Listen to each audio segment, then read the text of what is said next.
This 33-year-old woman just catfished a 19-year-old Pakistani, flew out to Pakistan. The young man fled the scene after seeing her in person, and then she just decided to stay in Pakistan for months, demanding the government to pay her $20,000 a month just to rebuild Pakistan. And unfortunately, this just went on for months until someone finally bought her a flight home to America. But unfortunately, she had a layover in Dubai. So when she got to Dubai, she decided to stay there rather than return home to America. And now she's stuck there. My name is Atozy Robinson. I would like for you guys to book my ticket back to New York.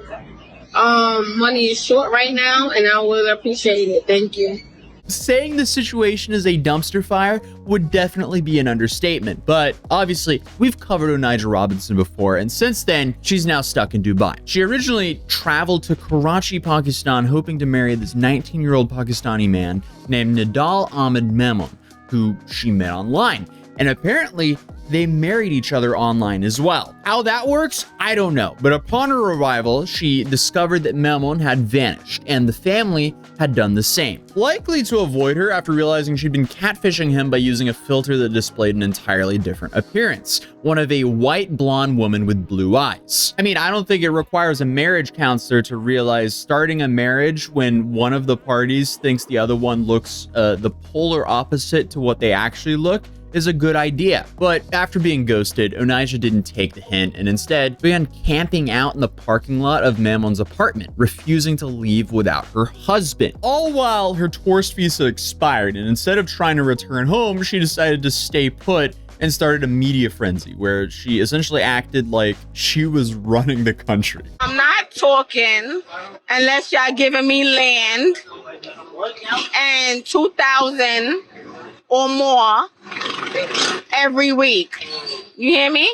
Yeah. I'm getting my Pakistani passport and Pakistani ID. I'm getting it. Do y'all agree? Delusional is an understatement. But Atozy began holding press conferences demanding money from the Pakistani government, starting with a modest request of $2,000 a week, which quickly ballooned to $20,000 a month, all under the pretense of, I'm going to fix Pakistan. My main question is, though, does she even realize where she is? She wants $20,000 a month from a country that pays their prime minister not even half of that. So naturally, the absurdity of the demands caught the attention of the local media, who showed up eagerly, knowing that an insane American was speaking. Because, let's be real here, it's safe to say that doesn't happen every day in Pakistan. And when you have a wild American showing up making outrageous statements, that's some good content, clearly. My demand from Pakistani government is to respect my religion, to give me more than 5,000 or more, 5,000 to 10,000 USD demand, so I can make Pakistan a better place.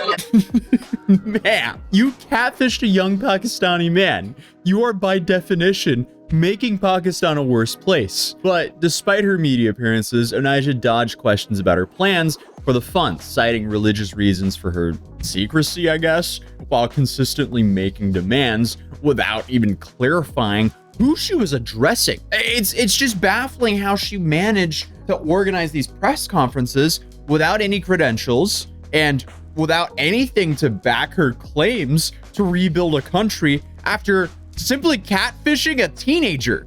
What the fuck? Her situation escalated to the point where she claimed to have formed a team of supporters, including police officers, and even stated that she no longer wanted to return to the United States, referring to herself as being from Pakistan now. I mean, there was even a humanitarian aiding her, providing her shelter support, which further complicated her desire to leave, all while she was planning to rebuild Pakistan, whatever that means. Like I said, Pakistan needs to be reconstructed the right way.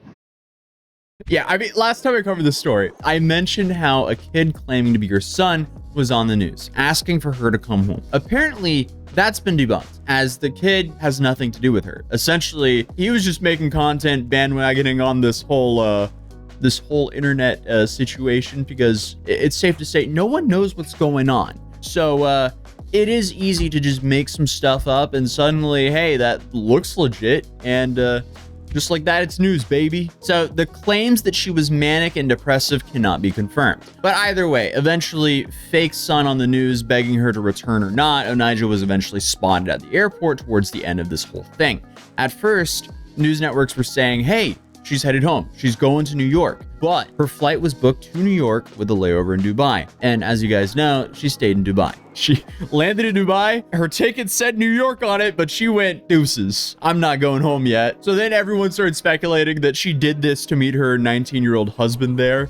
But now it's starting to look like she regrets her decision to stay put. Maybe, just maybe, she should have just flown all the way home. But the problem with this story is it's all over the place and the reporting is mainly speculative, but I'll try to stick to what we know. It might be that Onija won't be coming home yet since news started coming through that she might have been arrested in Dubai. That's definitely not a good thing. But this started circulating when Onija strangely disappeared from the internet's presence for just a few days, and then videos started to pop up of her being escorted off the airplane that was meant to leave Dubai and go back to New York City. This woman by the name of Charlotte said that she was on a flight from Dubai to JFK Airport in New York last night when she saw Onija being escorted off the flight by undercover cops posing as flight attendants.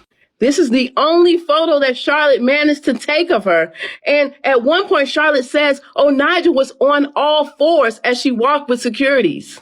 According to Charlotte, their flight to New York was delayed by 30 minutes. And before they eventually took off, officials apologized for the delay and explained that they had to remove a passenger for security reasons.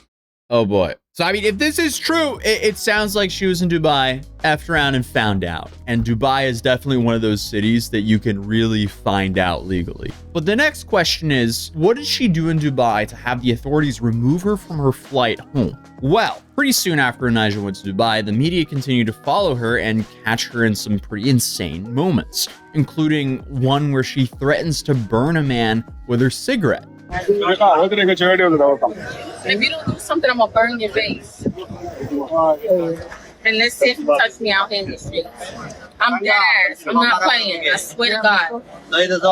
Make a decision. Again, I don't think Dubai is one of those areas where you want to be threatening people in public. Lo and behold, this is Onija, mugshot, and she has been detained for cigarettes. Yeah, she could be facing up to 5 years in prison in Dubai. Let's see what they do with her. What is she doing? I guess that question can really go for everything that I've seen on the internet about her. But how did she end up in Dubai bossing people around? Like, what would life choices get you there? I mean, I guess we kind of know what got her there. But wow, this is fascinating. But again, there's some conflicting reporting on this. Some videos and articles I found claim that the cigarette incident was why she was pulled off the flight and that she's now facing 5 years in prison for that. And look, as much as I want to say that this is entirely likely, because it really does seem like right up the story's alley, I also have to say I did find that exact mugshot when researching the story the first time, and that image is related to a completely different arrest in Charleston County for entering premises after a warning, where she had a pretty small bond of like $400. So one side of this is that she's detained, and that's why she's disappeared. But other sources claim that she was removed from the flight for her own safety. But I don't know why that would be the case. Because you have one TikToker by the name of Yasmin Abdullahi who claims to be following the story really closely and has been tracking Onija's updates. She provided the date of February 16th as the last time anyone saw Onija online. But she states, no, I don't think she's in danger. Right now, it seems like she's with the right people. Authorities are looking after her, so I don't believe she's in danger. By the right people, I wonder if she's talking about Onija's team. So everybody, this is my team. Okay. Yes, hi. And by the way, I still have no clue how she got the cops to be her team. Like, how do you have a whole team of authorities watching out for you like you're in witness protection. Like, I guess she might have been making so much commotion by, I guess, harassing random business owners that they assigned like a police detail to make sure she stayed out of trouble and also, I guess, protect her, as she was getting a lot of PR over there, but who knows? And one of the other reasons why this story's reporting is all over the place is because clearly Onijah is a hot topic, and anyone just wants to launch any information out there to get the story or get the viral video. So whether she's in jail or in New York or chilling back in Pakistan with her husband, that's unknown as of now. But according to this video, she at least wanted to go home. My name is Onijah Robinson. I would like for you guys to book my ticket back to New York. Money is short right now, and I would appreciate it. Thank you. I love how entitled she is. She catfishes another man, demands to marry him, even though he wants nothing to do with her. Then she just becomes a burden to Pakistan until someone pays her flight home. Then she doesn't even go home, then becomes a burden to Dubai and apparently is giving out demands and threats there. But now finally, she wants someone to fly her home for real this time. Okay, Onijah, if you're watching, I would love to interview you because there's so much to the story that I have questions about. You talk too much. Okay. We don't know what you're saying. Coming down. I'm coming down. Pin it on the ground. It would be a lot of fun to actually piece all this together. But until then, YouTube thinks you'll enjoy this video. And hey, if you're new here, feel free to subscribe and hopefully I'll see you guys in the next video. Peace.